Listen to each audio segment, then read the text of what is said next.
فیض آباد دھرنا inquiry commission نے فیض حمید کو کلین چٹ دے دی ہے۔ رپورٹ کے مطابق سابق وزیر اعظم شاہد خاقان عباسی، سابق وزیر داخلہ احسن اقبال، سابق ڈی جی آئی بی آفتاب سلطان، سابق وزیر اعلیٰ پنجاب شہباز شریف نے فیض آباد دھرنا کی سہولت کاری میں عسکری ادارے یا ادارے کے کسی فرد کے کردار کا انکار کیا۔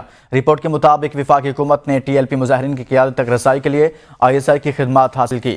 25 نومبر 2017 کو سیکیورٹی ایجنسی کے تعاون سے فیض آباد میں دھرنے کے شرکاء سے معاہدہ ہوا، جس پر مظاہرین منتشر ہوئے۔ اس وقت کے اعلیٰ عسکری حکام نے فیض حمید کو معاہدے کی اجازت دی تھی۔ اس معاہدے پر فیض حمید کے دستخط پر وزیر اعظم شاہد خاقان عباسی، وزیر داخلہ احسن اقبال نے بھی اتفاق کیا تھا۔